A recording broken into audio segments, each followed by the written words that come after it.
Imagine sitting in front of Ramana Maharishi. No crowds, no noise, no distractions. Just you and one of the greatest spiritual masters who ever lived. What would you ask him? Would you ask why life feels so difficult? Why fear never seems to leave? Why happiness never lasts? Or perhaps the question that has haunted humanity for thousands of years. What happens when we die? For more than 50 years, seekers from around the world came to Ramana Maharishi with these exact questions. Some were wealthy, some were poor, some were scholars, some were ordinary people overwhelmed by suffering. Yet no matter who came before him, Ramana always pointed them toward the same astonishing truth. Today, we explore 15 powerful questions that were asked of Ramana Maharishi and the life-changing answers he gave. Listen carefully, because one of these answers may completely transform the way you see yourself and your life. Question number 1. Why do I suffer so much? Every human being asks this question sooner or later. Some suffer from anxiety, some suffer from loneliness, some suffer from loss. Others suffer even when everything in life appears to be going well. One day, a visitor approached Ramana and asked, "Bhagavan, why is there so much suffering in my life?" The man expected advice. He expected comfort, perhaps a spiritual technique. Instead, Ramana gave a surprising answer. He said, "First, find out who suffers." The visitor was confused. He had come seeking a solution. Instead, he received another question. Who suffers? At first glance, the answer seems obvious. I suffer. But Ramana encouraged people to look deeper. Who exactly is this I? Can it be found? Is it the body, the mind, a collection of memories, or something else entirely? Ramana taught that suffering survives because we never investigate the sufferer. We spend our lives trying to change circumstances while ignoring the one experiencing those circumstances. According to him, true freedom begins when attention turns inward. Question number 2. Why can't I control my thoughts? Have you ever tried to stop thinking, even for a few seconds? Most people discover very quickly that the mind seems to have a life of its own.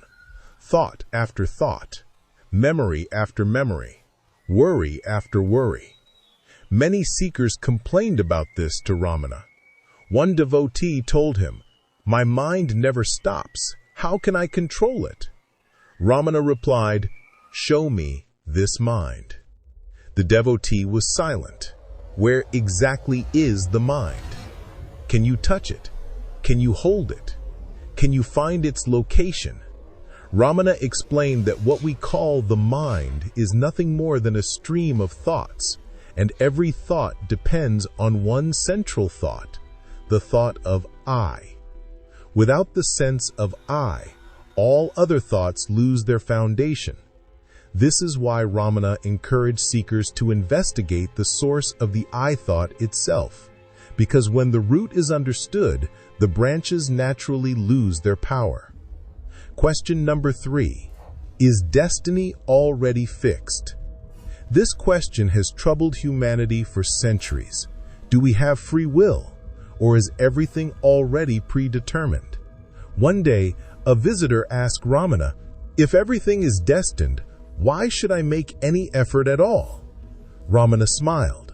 Then he answered with extraordinary simplicity, "The body's actions may be destined, but you are not the body." Most people identify completely with their circumstances, their job, their family, their successes, their failures. Ramana invited people to discover something deeper, a silent awareness that exists before every experience. According to him, destiny may govern external events, but the self remains untouched. Like the screen in a movie theater remains untouched by the images projected upon it. Question number 4. How do I stop being afraid? Fear affects everyone. Fear of failure, fear of rejection, fear of losing what we love, and ultimately, fear of death. A devotee once asked Ramana, "How can I become fearless?" Ramana replied, "Find out who is afraid." Again, he directed attention inward. Fear always requires someone to be afraid, a separate individual who feels threatened. But Ramana asked seekers to investigate whether that separate individual truly exists in the way they imagine. The more deeply one investigates, the weaker fear becomes, because identification feeds on fear. When identification weakens, fear begins to lose its foundation. Question number 5. What happens after death? This may be the most important question ever asked. Every civilization, every religion, every generation has searched for an answer. Visitors frequently asked Ramana, "What happens after death?" His answer often shocked them. He would say, "Find out if you were ever born." At first, this sounds puzzling, but Ramana was pointing toward a profound truth. Death only appears frightening when we believe we are the body. The body is born, the body ages, the body eventually dies. But Ramana asked a deeper question. What is aware of the body? What is aware of thoughts? What is aware of experiences? Can that awareness itself die? Or has it always been present? For Ramana, discovering the answer to this question was far more important than developing beliefs about the afterlife. Question number 6. Why am I never satisfied?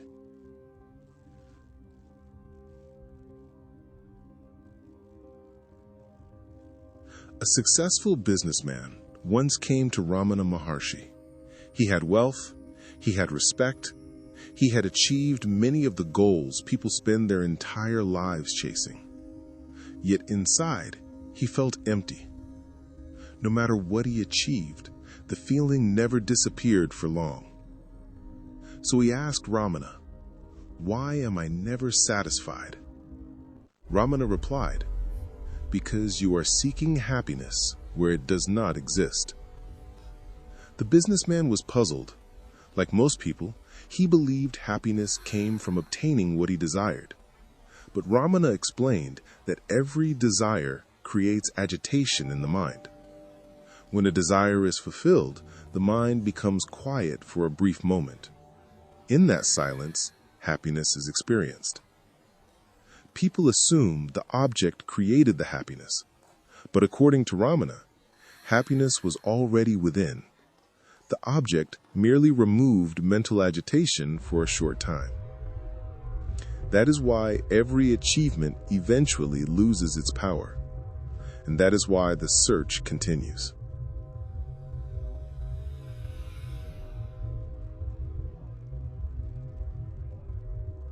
Question number 7.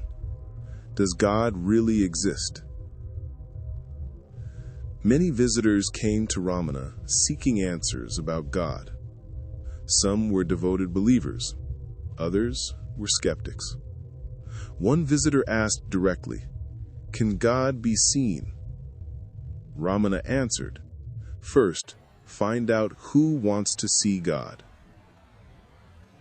People search for God in scriptures, in temples, in rituals, in distant places. But Ramana pointed inward. He taught that the deepest truth of your own being is not separate from the divine. The problem is not that God is absent. The problem is that attention is constantly moving outward. When attention returns to its source, The presence that people call God reveals itself naturally.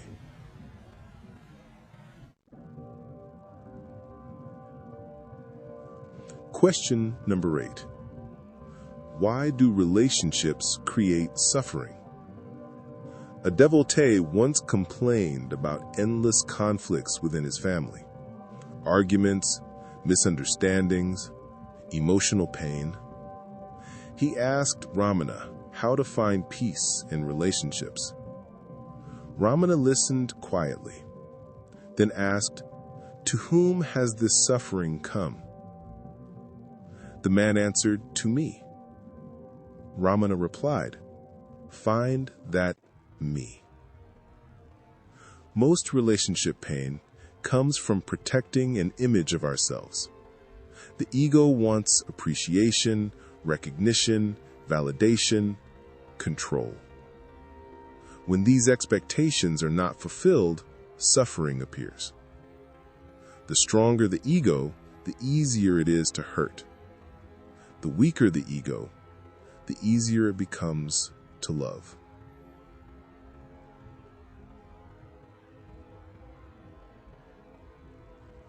Question number 9.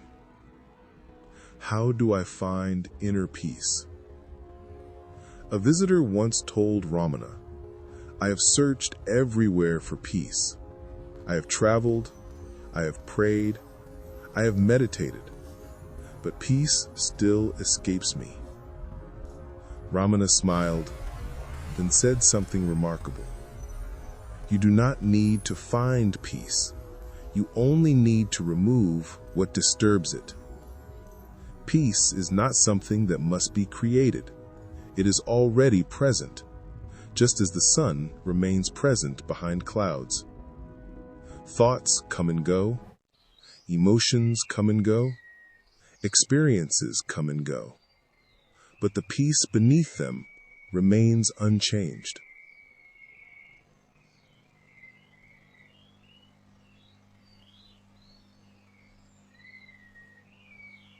Question number 11. Can enlightenment happen to ordinary people? Many believed enlightenment was reserved for saints and sages.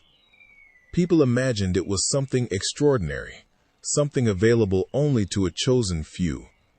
Ramana completely rejected this idea. He taught that enlightenment is not something new to achieve. It is your natural state. You do not become the self. You already are the self. Spiritual practice does not create truth. It removes ignorance. The sun does not need to become bright.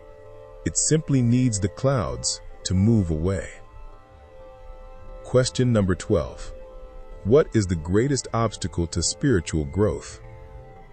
People expected Ramana to mention desire, or anger, or attachment. Instead, he pointed toward a much deeper obstacle: the ego, the belief, "I am this person." According to Ramana, every fear, every attachment, every conflict ultimately grows from this assumption. As long as the ego remains unquestioned, suffering continues.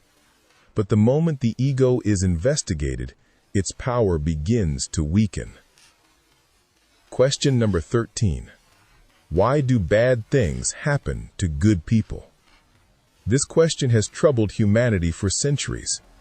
People see suffering, loss, illness, injustice, and wonder why life appears unfair. Ramana encouraged seekers to look beyond immediate appearances. The mind sees only a tiny fragment of reality. It judges events according to personal preference. But life operates on a much larger scale than the human mind can comprehend. What appears as misfortune today may reveal hidden blessings tomorrow. Trust becomes possible when resistance ends. Question number 14. What is the fastest path to enlightenment? Seekers traveled from around the world to ask Ramana this question. Many expected a secret technique, a hidden practice, a mystical shortcut. But Ramana's answer never changed. Self-inquiry. Whenever a thought appears, ask, "To whom has this thought come?" The answer will be, "To me." Then ask, "Who am I?" Follow that question inward again and again, not intellectually, not philosophically, but directly, patiently, sincerely. Question number 15. What is the greatest truth you have discovered? Throughout his life, people continued asking Ramana for a final teaching, a final revelation, a final secret. Yet his answer remained the same. You are already what you seek. Not someday, not after years of meditation, not after enlightenment. Right now. The peace you seek is already present. The freedom you seek is already present. The truth you seek is already present. Only mistaken identity hides it. And so, after answering countless questions, Ramana Maharshi ultimately pointed seekers toward one simple discovery. Turn inward. Observe the one who suffers. Observe the one who fears. Observe the one who seeks, and ask sincerely, "Who am I?" Because according to Ramana Maharshi, the answer to that one question contains the answer to every other question in life. Question number 16. Can meditation alone make me enlightened? Many seekers believed enlightenment could be achieved simply by sitting in meditation for many hours. One visitor approached Ramana Maharshi and asked, "Bhagavan, if I meditate every day for many years, will I become enlightened?" Ramana looked at him quietly. Then he asked, "Who is meditating?" The visitor was puzzled. He expected instructions. Instead, he received another question. Ramana explained that meditation is valuable only when it helps reveal the true nature of the meditator.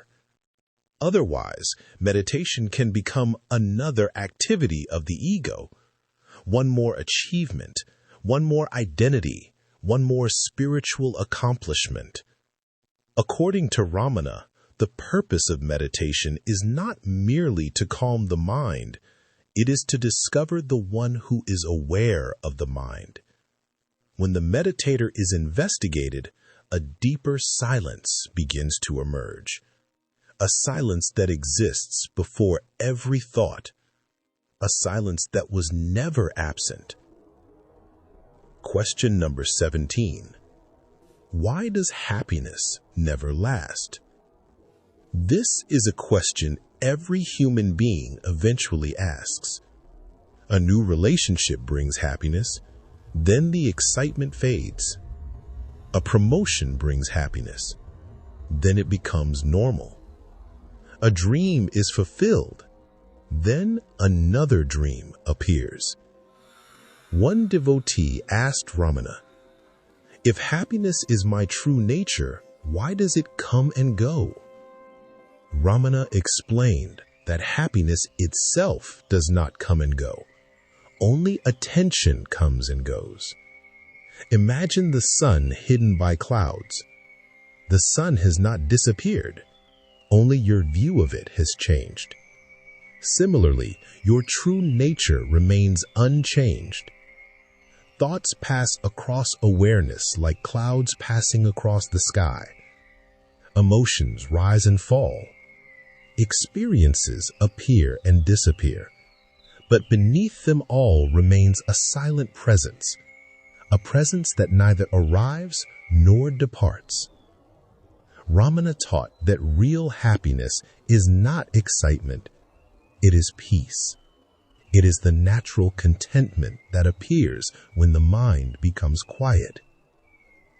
Question number 18. What is the greatest mistake human beings make? Throughout his life, people asked Ramana countless questions. Questions about God, questions about suffering, questions about destiny, questions about enlightenment. But beneath all these questions lay one fundamental misunderstanding: mistaken identity. Human beings assume they are the body. They assume they are their thoughts. They assume they are their personal story. From this misunderstanding arise fear, desire, jealousy, attachment, anxiety, and sorrow. Ramana taught that liberation is not becoming something new. It is seeing clearly what has always been true. The moment false identification weakens, freedom begins to reveal itself, not as an achievement, not as a reward, but as your natural state. And so, after answering thousands of questions, Ramana Maharshi ultimately pointed seekers toward one simple discovery. The answer is not outside you. The answer is not in the future. It is not hidden in some distant place. It is closer than your breath, closer than your thoughts, closer than your name. Observe the one who suffers. Observe the one who fears. Observe the one who seeks, and ask sincerely, who am I? Not as a philosophy, not as a belief, not as a spiritual exercise, but as a living investigation. Because, according to Ramana Maharshi, the answer to that one question contains the answer to every other question in life. Perhaps the peace you seek is already here. Perhaps the freedom you seek is already here. Perhaps what you have been searching for your entire life has never been absent. And perhaps in this very moment, if you become completely still, you may begin to sense the truth that Ramana Maharshi spent his entire life pointing toward. The truth that you are not merely a person moving through the world. You are the awareness in which the entire world appears. And that awareness is timeless, silent, peaceful, and free.